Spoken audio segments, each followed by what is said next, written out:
And thank you very much to my good friends Pat and Elena of the band Tennis for that song, for that intro music. It is from their song, Need Your Love. And with that, welcome to the Songwriters on Process podcast. My name is Ben Opapari, and since 2010, I've interviewed over 500 songwriters about their songwriting process. By way of background, I am a former English literature professor. I have a PhD in English language and literature. So I'm a writer myself, and I've always been interested in treating songwriters the same way that we treat prose writers, as writers, plain and simple. We are laser focused strictly on the nuts and bolts of the songwriting process. I don't care about how bands get their name, tour stories, favorite foods, or anything like that. You can find that anywhere else. This is a deep dive into the songwriting process. I'd really like to think of this more as an intelligent conversation between two writers rather than a straight up interview format. So with that, check out this episode. And today on the pod, it is Alicia Witt. Now, Witt's latest album is called Between Heaven and Earth. It is out on 30 Tigers Records. You may know her from a variety of things. She's an accomplished actor. She most recently starred opposite Nicolas Cage in Longlegs in 2024, but she's been on Dune, Twin Peaks, that will be important in a second, Walking Dead, Nashville, Sopranos, Law and Order, many other TV shows and movies as well. Even if you don't think you've seen her, you probably have. She is also an accomplished pianist as well, and hence the singer-songwriter part of this. She's also acted on the stage, I should point that out. But so this is certainly, while she has an accomplished career on screen, I would absolutely not say that the musician part of this is just a side gig, because this new album is fantastic. Now, Between Heaven and Earth, the latest album, was inspired by her friendship with David Lynch from their Twin Peaks work. So certainly the lyrics, the music inform that as well. I've had other actors on the pod recently, Jenna Malone, Maya Hawke, Sasha Spielberg, the Wolf Brothers, and I've interviewed Jeff Daniels and other people like that before, at least a few years ago. There is I always say this, but there is a very clear through line between their affinity for words as actors and their attention to lyrics in songs. I don't see how that wouldn't be possible, but I think if you're a stage actor, it comes naturally that you're so interested in and pay particular attention to the lyrics and what you're writing. So I'd love this conversation with Witt. So much to talk about here as far as the creative process in general. So give it a listen. Again, the latest album is called Heaven and Earth. Here's my interview with Alicia Witt. I always like to start with a very simple question, and that is, do you think as a songwriter or writer, is it important to create in some fashion every day, or does forcing it make things too derivative or stale? I believe that once you get into the practice of writing every day, which I think is a very important practice for somebody who's just starting, and I don't think it becomes derivative or stale so long as you give yourself the freedom to never share with anyone what you create. If you create something and you read it the next day and you think, wow, I don't like that, then nobody has to see it. But it's such a good exercise. And as a songwriter in particular, I learned that the exercise of finishing a song, even if you're halfway through it and you think, you know what, I don't love this song, just finish it. It's a great exercise. And not every song you write or every play or poem is going to be a winner. But when you get your muscle memory tuned to just writing, no matter what, then you get winners more often than you used to. And when you have an idea, you're better able to turn that idea into something that you find very interesting, because you're just so accustomed to the exercise of writing. And I have had the exercise also of sitting in rooms. I've had periods of time where it's been quiet, where I know I have like 3 weeks off from acting or recording or touring. And I've just diligently tried out the songwriter route, going in and having a writing session at 10 a.m. and at 2 p.m.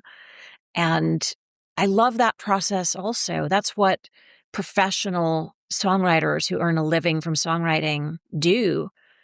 And they know as well, not every song is going to be a winner, but they're going to finish it or at least walk away with something that's the start of something.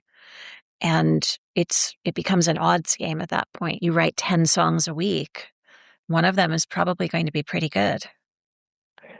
It's funny you say that because it seems to be a recurring theme. I had on Ben Gibbard from Death Cab for Cutie, and he said that he calls himself a serial completionist. He said he has finished every song he's ever started. He'll never ever look at them again, a lot of those, but he at least finishes every song. And then I had on Keenan O'Mara last week, and he said great quote. He said the only thing worse than no song. Sorry, the only thing worse than than finishing a bad song is no song.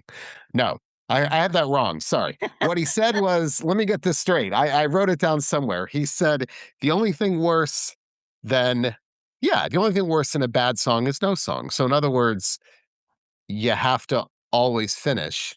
Um, but there has to be times, though, when you, you're not motivated, right? You feel like, okay, I need to do, I just don't feel like it. So, anything you do to kind of motivate you to get into that groove? What I do is I have made it an absolute habit to write constantly when ideas arrive, to identify the ideas, even if I'm out walking or if I'm in my car and I want to say, hey, Siri, start a note. And I'll just say out loud or start a voice memo. I'll start singing a melody that is in my head, or I'll transcribe a lyric that's coming into my head. And then when I sit down to write, if I've decided I'm going to write a song today, if I'm not feeling inspired, I can go back to any number of these little song seeds and I'll find something there that I've completely forgotten about. And that might jog the idea, especially if I'm in a room with other writers where you don't get to say, I'm not inspired today when you show up for your appointment. And sometimes one of you will say, wow, I have this idea that just arrived as I was on my way here. But sometimes everyone kind of looks at each other and they're like, what do you want to write about today? I don't know. What do you want to write about? And then you go to your little menu of kernels and you see which one moves you. So you do go back to those if you feel like you're stuck, though you've got you've got that arsenal of things you've. And is there any organization to those? I guess I most songwriters say they've got all those voice memos or notes, but there's no organization whatsoever. So is there? And gosh, it's funny because I've had on a lot of actors recently. I've had on Maya Hawke, Jenna Malone, Sasha Spielberg. I've had on the Wolf Brothers, and I think Sasha. I had to go back, but Sasha, I believe, showed me 22,000 voice memos on her phone, and that's got to be a record. So, and I go, how do you even begin with those? I know you have to look now, right? Curious how many I've got. How do you even know how many voice? I Oh, well, think it's I found it. It's 2,676. okay. Perfect. That's Okay. a good number. That's a high enough number. So do you go back? Is there any organization? I think maybe the advantage to not having an organization is that you have to look at all of them. Yeah, it's pretty bad. It mostly just says new recording 1849, new recording 1850. And that's not great. It's not great at all. It's just that I'm doing so many things at once. It's all I can do to just put an idea down. Sometimes if I'm on an airplane and I'm actually not just reading a book or learning Italian or something, I'll be like, you know what, I should organize these. And some of these voice memos, I also do voiceover auditions once in a while. So some of them will be like, this one says, Alicia Witt, Nurse Judith, Alicia Witt, Nurse Judith 2, more austere. And I know when I look at that, that's not a song, so I can just delete, delete, delete. I've heard, let me think. I've heard some people use a star system. Others say like Star system. nothing but adverbs, like there's good, very good, very, very good, very, very, very good. Others have emojis. Uh, it's fascinating how some people go about those things. I have all those. I'm not a songwriter, but I've got all those prose ideas too. But I do find though that no matter how they will trigger something. I mean, there's always that sense of if you let something lie long enough, eventually the idea, there could be a kernel of an idea if you look at it and, for the hundredth time. Um, and it reminds me of, I read an article, I think it was by Louis Menand in the New Yorker. And this is a few years ago. And he says that he puts all his ideas, um, and on these note cards in his foyer. And he never ever he'll walk in the foyer 100 times to get from room to room, and he'll always look at those note cards whenever he walks by. 99% of the time, nothing happens. But that 1%, he notices something. It's that eureka moment where, rather than sitting and staring at it, it'll never happen. But if you just happen to walk by it almost unconsciously, and when I was a professor, I would tell my students, if you think your writing process only takes place while you're writing, it'll never happen. But if you think your writing process is taking place as you are thinking, eating, sleeping, working out, whatever it is, right? There's always something going on, even if we're not consciously aware of it. But I don't know. That's more of a comment, but I'd love to get your take on that. Like, how don't you think the writing process is always happening, and I think you've got to look at it that way, right? Absolutely. That that and the concept of finishing everything, those two things have helped me the most. When I was, well, let's see, around, let's say 2010 or so, I happened to meet Bob Schneider, the songwriter who's Austin-based. I had been working on Friday Night Lights, which filmed in Austin, and some mutual friend hooked us up and introduced us. And Bob, at that time, perhaps still, had this weekly songwriting circle thing that was done on email. And over the years, lots of noteworthy writers came in and out of it. And the only rule was you had to turn in a song every week, and it had to contain a word or phrase which Bob would supply, which people could suggest as well.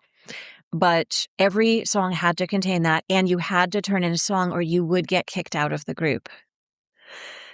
So that was a great thing. It was inspiring as well. Jason Mraz was in it when I joined, and I was like, wow, that's cool. We get to hear a new Jason Mraz song every week. And Right. he's just there on his guitar in the back of the tour bus, singing something, some brand new thing. And many of us ended up recording some of the songs that we'd turn in. Some of them were terrible, and it could be as rough or as polished as you wanted, but I found it super galvanizing. And often you'd find yourself at the end of the day, on the last day of the deadline, and you didn't have a song, and so you had to complete it. And that puts great pressure on in a good way.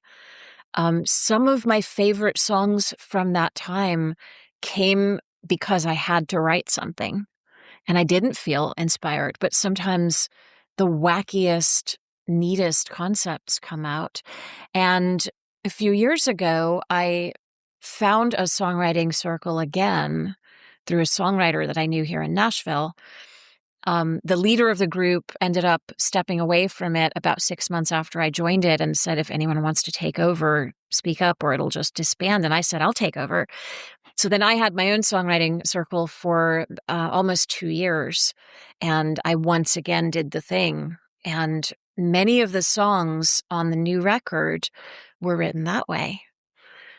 Some of them very quickly.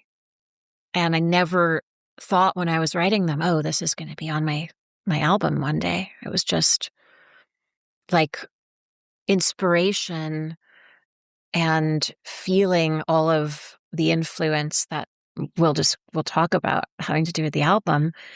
But so many songs just started arriving because they had to arrive. Um, Now I've got at least 50 songs that are just stockpiled that I could easily make 2 more albums with songs that I would be proud of. Well, I use that technique as a false deadline. So, in other words, like if you said to me, it's exactly what you're talking about. If you said to me, you got an hour to write, start the stopwatch. If there's no reason to stop after that hour, I probably wouldn't write anything, right? So, but if my wife says to me, and I do this deliberately, my wife says to me, we're going out at 6, I'll start writing at 5. I'll get more done in that hour because I have to stop. I have no choice. And I'll do that intentionally. It's a false deadline thing I learned. And it's kind of what your deadlines were real. I mean, that's related. But to me, it's, if I have a phone call at 3, I won't start writing until 2, right? Because I have no choice. And back to the airplane thing, I think that's why that works because like I go to New York all the time for work and we live in DC. I'll get more done in that 2.5 hour train ride than if I sat here because I have to put my laptop away. So I intentionally do that. So with airplanes, I think that's why I'm productive on airplanes because you got to put your laptop away when they tell you to. Yeah. So you can Yeah. do that technique, like not as long as it's not related, because in other words, like there's still pressure, but it's not pressure related to the deadline. I love that. And I can think of a few people that I know who want to get into the writing process, but they're a little stumped as to how. And I can think of at least 2 people I know who I think would benefit from that technique you just shared. And when I was a professor, I would tell my students that writer's block happens not because we don't know what to say, but because we don't know where to begin. There's a difference there, right? I don't think that our minds are empty. I like to look at it as I've got so much to say, I don't know where to start. And I interviewed the writer Anthony Doerr once. He wrote All the Light We Cannot See, amazing book. And he said, I don't believe in writer's block. He said, writer's block is a failure of courage. And it was like the hairs just went up. It was like goosebumps because that's an amazing quote, right? Don't be afraid to write the bad stuff. But I don't know. I think, right. I'd love to get your take on writer's block anyway, if that's even a thing, because I think it's almost that we just don't know where to begin rather than my mind is blank. Absolutely. I couldn't agree more. And I have I have written several scripts as well as several treatments for ideas. And then there are plenty more ideas that I haven't fleshed out yet. But when I sit down to write, rather than starting at the beginning or even starting with a treatment, which is like a structured plan for what your story or your play or script is going to be, sometimes I like to just free form write from the middle of it, like a conversation between 2 characters that I know is going to happen. And just let my imagination take me wherever. And if nothing else, it's a good exercise to get you ready to write, but that could end up being your favorite scene. It could come in the middle of your script. And if you already are excited to write that scene, you don't have to write the first act to get to where that scene takes place. It's all about momentum, I think, right? You just need that momentum to get started. Yeah. Um, and once you have it, because you're starting with like the easiest thing or the thing that gets you the most excited, that's all you need. I like, as a writer, I don't think I have any right knowing what something is supposed to look like before I start. And I've actually got a great quote up here. I've got all these quotes from writers. So I'd love to get your take on this. This is one of my favorites. This is E.L. Doctorow. He said, writing is like driving at night in the fog. You can only see as far as the headlights, but you can make the whole trip that way. Mm, That's a good one, isn't it? that's a really good one. I'm going to I read it like again. that because people will always say, "What's your 5-year plan? Where are you going to be in 10 years?" I've never known how to answer that question. Yeah. I know what my life goals are, and I know certain things that I visualize happening to me, but I don't know when. And I don't wanna live my life with the destination as the main objective. I want to, like, right now I'm releasing an album. I want to really enjoy the process of releasing it, like this conversation we're having now. It's exciting to think that people listening might then discover the music that I've made, but I'm not doing the interview only because of that. I'm just enjoying a conversation with you. Or like, when I go out to garden, I'm enjoying that moment. I'm not bummed if I go out and my cantaloupes aren't ready to harvest yet. I'm excited because I see, wow, I've got cantaloupes that are, maybe they'll be ready in 5 days. But it's not all about the moment that they're ready. It's the day-to-day excitement of your garden changes every single day. I guess a garden is sort of like a metaphor for life, isn't it? I never thought of It is. And I just think I think that as a writer, me, speaking for me, if I think I know what the end is supposed to look like, that means I'm not gonna allow for any diversions, any surprises, right? And I think as a writer, I don't wanna do that because you gotta allow yourself for diversions, and if I'm writing and I have a eureka moment, I've gotta let that blossom rather than saying, "Nope, I can't discuss that because that's my goal," right? That's why I love that it's like driving at night in the fog because I think you're right? you can make the whole journey that way. Yeah. Well, here's a question for you. When you're writing a book or a story, do you so you don't necessarily know where it's going to end, or do you have a No. sense of where you think it's going to end?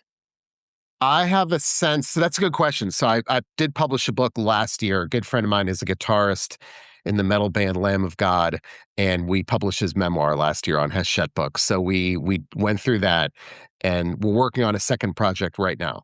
Um, and we've met about it. Mark's a good friend. I've known him for years, and so it's an easy collaboration. But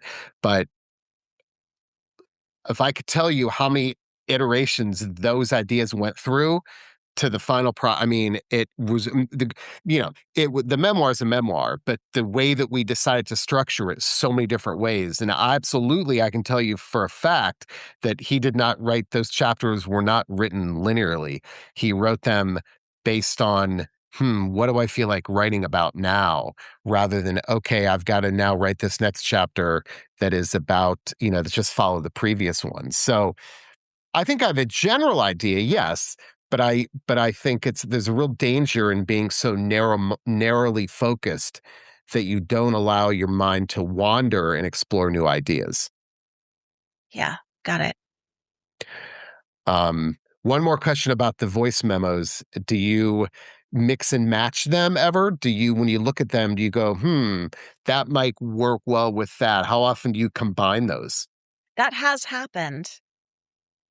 I I might struggle in this moment to remember a particular song um, that was composed that way, but I know it's happened. I don't know if it's happened in a song that I've recorded, but I feel like it has happened in writing sessions. And sometimes I'll get a melody that doesn't have words attached. Much more often, lyrics will arrive without music. But once in a while, I do get melodies and I really like the melody. And I might pair that melody with a lyric that I was messing around with for something else, some different idea. And I hate to ask this question because I feel like it is so cliched, but when you're sitting down at the piano, I mean, the new album is stunningly gorgeous. I mean, I love it. And and are again, I feel like it's such a clean. I'm trying to ask it other than do you start with the lyrics of the music? But it sounds like something from what you just told me, they're often separate, right? That they don't often happen together. Often, most of the time, I would say I start with the lyrics. Oh, you That's do? Okay, really? yes, that's almost always how I start. And sometimes the lyric and the melody will arrive together in parts. I don't know if that's ever happened for an entire song in my case. It's usually lyrics, um, sometimes music by itself, but yeah, most of the time it's lyrics. And then I start noodling on the piano, or if I'm out of town and I have to write a song, like for that weekly songwriting circle thing, I wrote some of these tunes on GarageBand Hmm. just with the very limited capability that I have on GarageBand to plunk a few chords, and odd chords would come along and melodies that probably might not have occurred to me otherwise to sing because it was so stripped down musically. Kindred is one of those songs, incidentally. I wrote Kindred, which is track number 4 on the new record, in an hour. I was going to ask you, is that the fastest song on the album to write? I would say it is the fastest, but there are several other fast ones. Freeze Frame was written in probably an hour and a half. Wow. Yeah. So the songs that come to you quickly, this is a two-part question. Yeah. Do you trust them, or do you feel like, that happened too quickly? I'm a little skeptical. And then if they do happen quickly, do you how much do you revise those lyrics? Do you feel like this happened so quickly, there's a reason I'm not going to touch this? I didn't, with those 2 songs I just referenced, I didn't change a thing. Really? Although I will say on Freeze Frame, there was one line that I accidentally sang differently on the take that we chose. And we left it because I thought it was a better line. Hmm.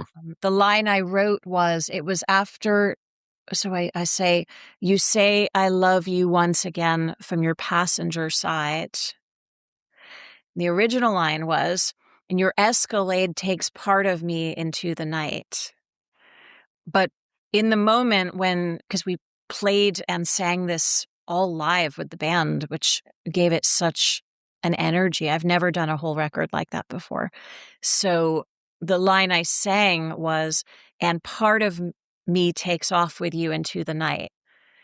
And I thought, oh, that's so much better. That just came out. So that's that was an accidental change. Kindred was, I almost didn't even send it to Joe Henry to consider for the album, but I did because it was so deeply meaningful. It describes an utterly magical day and a very strong feeling that David Lynch was guiding what was going on. Um, it described the the connection that was happening between me and my now partner, but we barely knew each other. And it was just this utterly kismet sort of series of events, um, like traversing timelines. So it was very personal, but everything I was describing, like a cloud in the shape of a dog or an octopus morphing into Einstein, it was like, these are all things that we saw. And I put these funny, um, just automated effects on it. And I wrote it in an hour when I got back to my hotel that night. And then I sent it to Joe, almost thinking he might laugh at this, but I'm going to send it anyway. And he picked it. And I absolutely love that song. Like, never, ever would that song exist if I hadn't been forced to write a song by my own self-imposed deadline and had to send it to the group that night. So the flip side to that on the new album, is there what was the hardest song? Was there a song on there that you were very close to giving up on? Maybe, that just took a really long time. Are there any songs that you just thought, you know, it's just not happening, so difficult, but it was worth the struggle? What was the hardest song on the album to finish? That's a great question. I'm trying to think if any of the songs fit that description of being hard to write. Um, I wouldn't say hard, but the opening track, Love Anyway,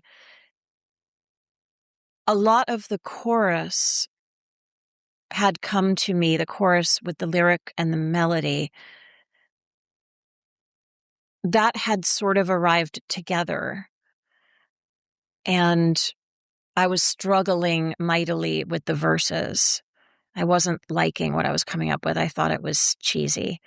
And I also thought the chorus needed strengthening. It was like a great seed, but it wasn't quite there. I've had other songs like that before too. So that was an idea that I took to my friend Jeff Cohen, who lives here in Nashville. He's one of my longest friends here. I actually met him on my first ever day in Nashville in 2009, long before I moved here. And he is a prolific and very successful songwriter.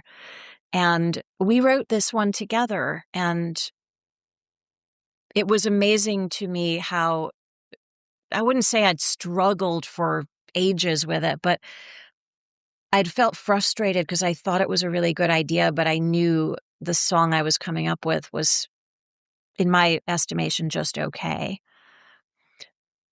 And I was thrilled that within about an hour and a half sitting down with Jeff at his guitar and keyboard, we had crafted that initial idea into what I thought was a really good song. Never would that have happened without Jeff. I absolutely love that song. And then the last song on the record is The Director, which I felt this very strong pull one night to write a song that was trying to take all of the messages and insights that I felt David was sending to me through meditations, especially in the months shortly after his passing. And I felt something akin to writer's block because it was such a sacred thing to try to put down. I didn't want to make it sound trite or not get it right. And I ended up with an idea or a fully finished song that night, but there were several verses that I knew could be improved. And I wrote it, I recorded it, and then I let that one marinate for a few months. And I would get another insight and I would jot it down and then I would see if it fit in. And it wasn't until the very day in the studio that I sat down on piano and vocal to record that one, which I did on lunch break on our last day because we weren't going to have time to do it with the band. So I had the engineer leave the vocal mics open and I just sat down and played it and sang it a few times without the headphones on. And the last time that I played it and sang it, I knew it was done. And the lyrics kept changing. I had been focusing on them all week, adjusting a line here and there. And then I completely rewrote one of the verses. It was like Sudoku. I had so many insights from him. And it was just a matter of trying to fit them in and get the right ones in the song to tell the story as I wanted to tell it. And yeah, right up until the moment I recorded it, I was not sure exactly what words I was going to say on all of the lines. We're back to the deadline. Yeah. Right? Yeah, that was a real deadline because Right, I right. didn't record it in that moment. It wasn't going to be on the record. Yeah. That's a deadline. All right, very specific question. When it comes to lyrics, are you a pen and paper person or a technology person? Technology.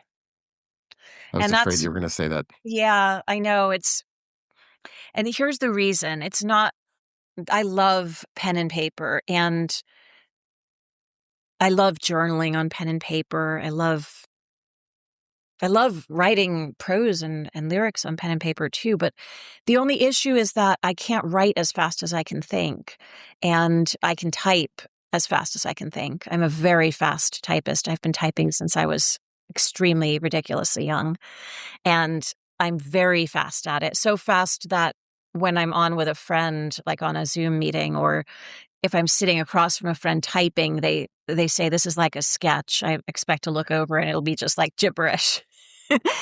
um, so yeah, it's either typing on the computer or I'm also super fast texting on my phone. My favorite is typing on the computer actually because I'm fastest on that. And then I have a chance of truly having free form verse, and that is a good way for me to write. All right, I like that answer. That's a good one. It's because it's very practical. I like that. Um, you mentioned gardening, and one of my favorite quotes, I give this to every songwriter, is Agatha Christie. She said, "The best time to write a book is when you're doing the dishes." So the idea the idea behind that is that our ideas come to us when our brains are engaged in monotonous activities. The eureka moments happen when our brains when we're doing something that requires no conscious thought. So I've heard gardening many times. I've heard um, mowing the lawn, folding laundry, cleaning, vacuuming, anything that involves unconscious activity. That's when the conscious ideas bubble up. So I'd love to get your take on that. How often that happens? The eureka, back to the eureka moments. Did you ever think about that they're happening in those times when your brain is on autopilot? Well, I had completely forgotten about this until you just reminded me, but artifacts came to me while I was gardening. There you go. I was pulling up weeds and I was like, artifacts, like excavation, digging up. Yeah, That's great. that Yeah. idea came to me and I went back in after I finished gardening and I wrote a bunch of lyrics and then I found the music. And that one was written quite fast too, maybe 2.5 hours, but it was all in one go. And it did come to me from gardening. Yeah, it's like driving too, right? It's why driving, as long as you're driving in a familiar place, all of us have gotten great ideas, those long road trips, right? On those endless highways. And I think that's why it's when your brains are on autopilot, that's when the unconscious bubbles up. I had a story about that too. There was a song called Always Tuesday on my EP Witness that came out in 2023. I'd just finished filming Long Legs. And for those who haven't seen it, it's a pretty dark movie with Nicolas Cage as Long Legs, this horrifying creature. And my character is losing her mind because of some horrible things she's done um, in the name of love for her daughter. And I came back to Nashville and I found myself in this very unusual for me state that felt like despair and depression one morning, a few days after I'd finished filming the movie. And I had a therapy session, which was already scheduled. I do like regular therapy. It's very helpful. And so we were talking about this and kind of unraveling what was going on. It was complex. And I got out of there and I had said in the session, because it was a Tuesday on which this had happened, and I was thinking about people in my family that struggled with mental illness. And I said, I guess it was always Tuesday for them. And I was like, oh, I think I have to write that into a song. And then I walked out of her office and I got in my car and I started driving and I was like, I'm going to pull over. I'm getting too many ideas. So I pulled over on the side of the road and I wrote all of the lyrics to the song Always Tuesday, which has a lot of words in it. But it was just like I couldn't stop. I was on my phone. I feel like every songwriter has a story about pulling over in the side of the road. And it's true though. I think it's that idea of that's when, the eureka moments never happen when we sit down. It's why we get our best ideas in the shower. It's the same thing. There was an article in the Washington Post about that a couple of years ago about why we do, and it's the same idea. When your brain, when you're on autopilot, that's when those Yeah. ideas happen. Consolation prize came to me in the shower. That was years ago, but I can remember vividly. I was in the shower in my old bathroom in Los Angeles, and I was like, wait a minute. And I remember stepping out of the shower and leaving the water running and just putting a voice memo on and humming and singing. I got a chunk of lyrics as well as melody for the chorus while I was in the shower. I read now they do have waterproof pouches. Your phone can stay in the shower with you for those exact reasons. So That's dangerous. I know The it's a little shower risky. I water wouldn't bill trust it might get either. a lot more expensive. Yeah, exactly. I know. A couple more questions. So I had on Lucinda Williams a couple months ago, and she said something that really blew my mind. She said she can write about dark things, sad things, but she has to be in a content space to be able to write about those things. She can't be in that moment. So that's the whole idea of emotional distance or physical distance. I mean, Hemingway always said he could never write about Paris when he was in Paris. So he had to have that distance. And so, but back to what she said, that same idea that she can write about dark stuff, but she can't be in the dark space. So I'd love to get your thoughts on that. That do you need that distance or is immediacy more important?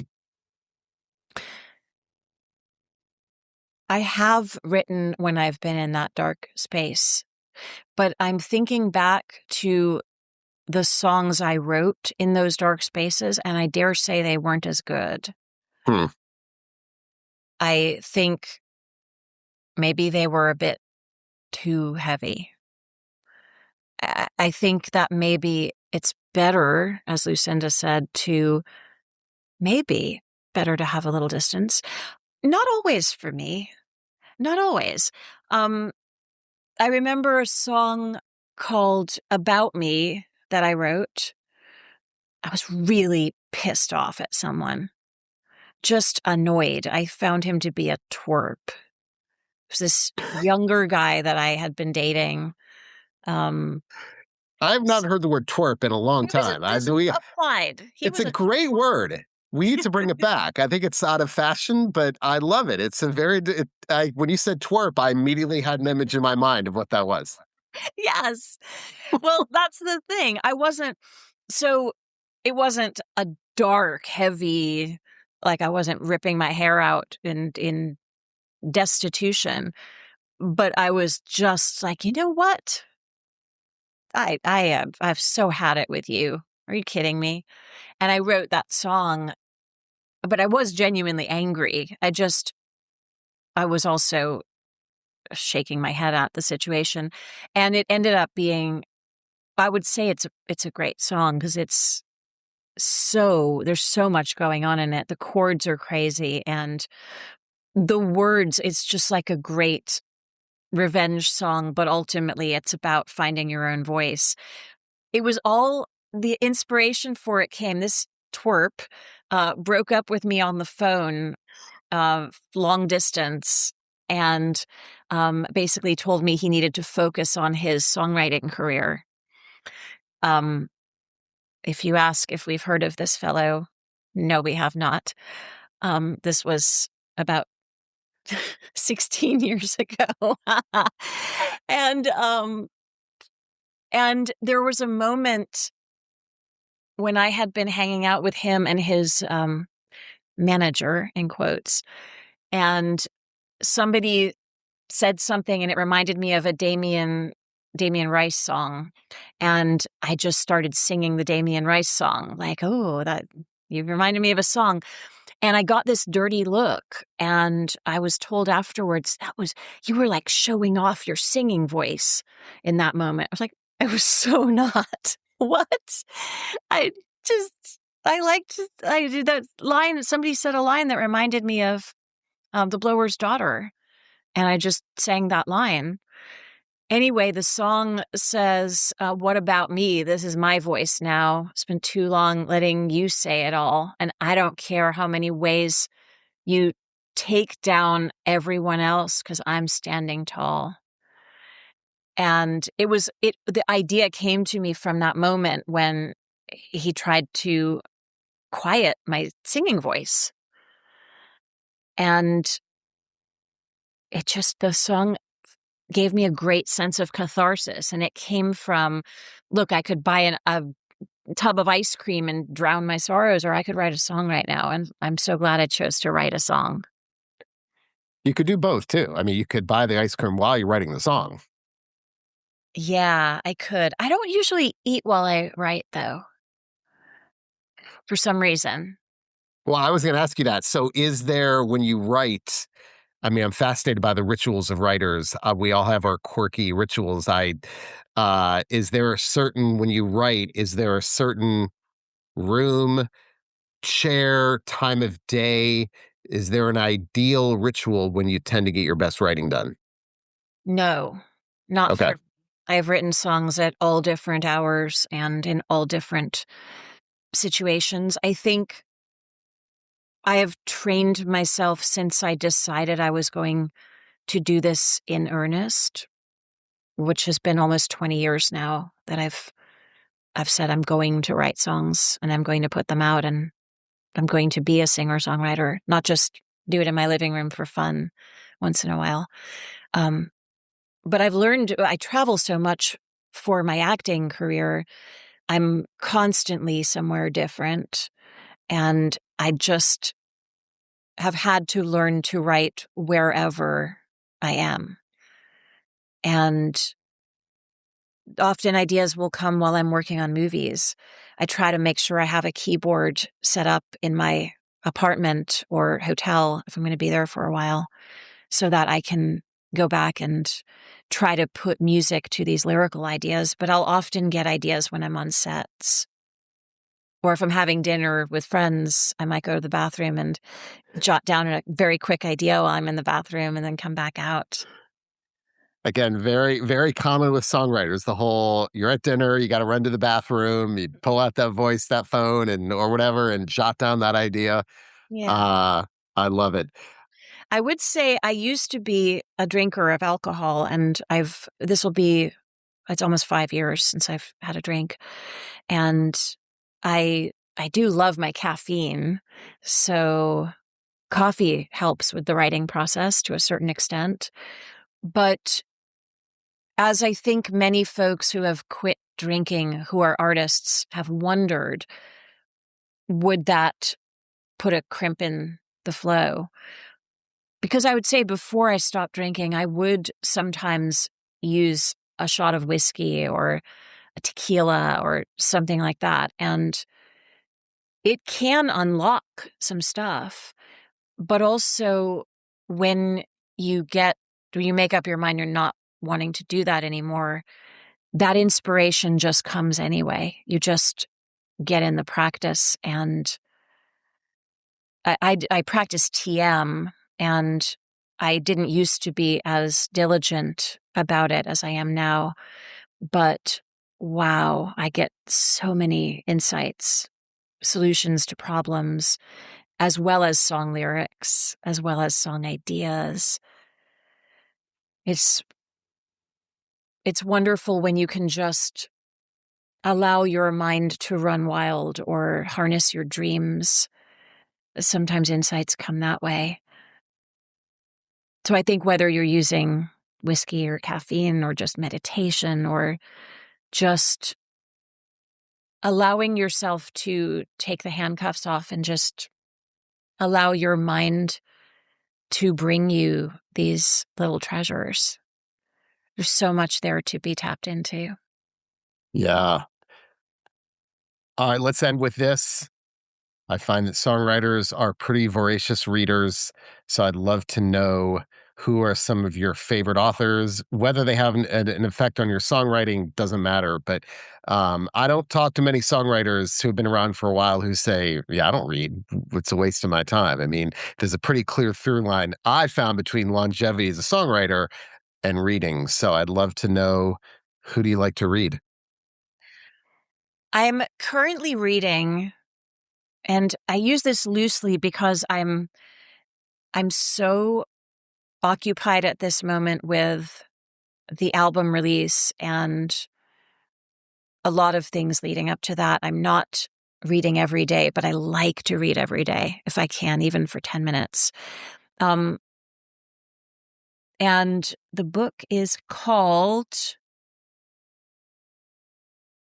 Lamb, The Gospel Hmm. According to Biff.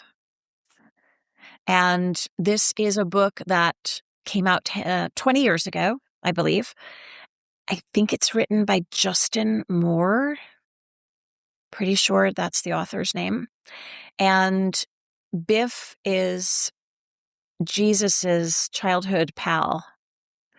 And it's a brilliant and very loving and outrageously funny take on the missing years of Jesus Christ between the Nativity and when he starts sharing his word, when he's in his early 30s.